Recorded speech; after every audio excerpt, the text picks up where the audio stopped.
ঘরের বউদের কোনোদিনও শরীর খারাপ হয় না, আর যদি কোনোদিন হয়েও যায়, সে যদি মুখ ফুটে না বলে যে আমার শরীর খারাপ হয়েছে, তাহলে এই কথা কোনোদিনও কেউ বুঝতে পারে না।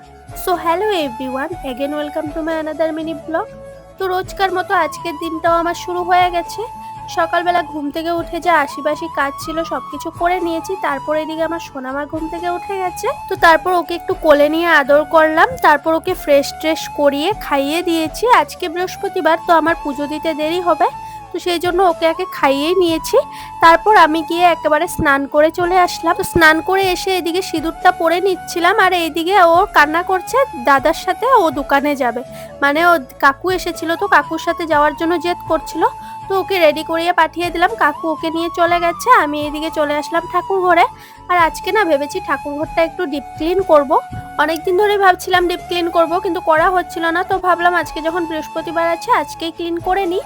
তো সেই ভেবে আর কি কাজে লেগে পড়লাম। আর এইদিকে বরের সাথে কথা বলছিলাম, বর বলছিল ওর নাকি ঘড়িটা ভেঙে গেছে, ঘড়িটা কিনতে পারছে না, টাকা নেই বলে। তো আমি বলছিলাম সবসময় এত নাই নাই করো না। তো ও বললো আমার ডায়লগ আমাকে কেন দিচ্ছ। এই কথাটা কেন বললো জানো? কারণ কালকে আমি ওকে বলছিলাম যে জল নেই, জলটা এনে দাও। তো বললো তোমার নাই নাই কবে শেষ হবে। তো সেই জন্যই বললো আর কি যে ওর ডায়লগটাই ওকে দিয়েছি আমি। তো যাই হোক, এদিকে কথা বলতে বলতে ঠাকুর ঘর ক্লিন করে সুন্দর করে পুজোটাও দিয়ে নিলাম। আর আজকে তো লক্ষ্মীবার, তো সেই জন্য একটু লক্ষ্মীর পাঁচালিটা পরে নিচ্ছি। তো এই দেখো আমি সুন্দর করে পুজোটা কমপ্লিট করে নিলাম। আমার ঠাকুর ঘরটা কেমন লাগছে অবশ্যই কিন্তু কমেন্ট করে জানাবে। তো তারপর একটু লাল চা খেয়ে নিলাম, মা লাল চা বানিয়েছিল। তো ভাবলাম বিছানাপাতি এগুলো গুছাবো, তার আগে একটু গানটা চালিয়ে নিই। গানটা চালিয়ে কাজ করলে না খুবই ভালো লাগে। তো এদিকে টিভিটা চালিয়ে নিচ্ছিলাম। আর তিন্নি দেখো কি দুষ্টুমি করছে, ওকে দোল দিতে লাগে, তো ওকে একটু দোল দিয়ে দিলাম। তারপর এদিকে চলে আসলাম বিছানাগুলো গুছানোর জন্য। তো সুন্দর করে আমি বিছানাগুলো গুছিয়ে নিচ্ছিলাম।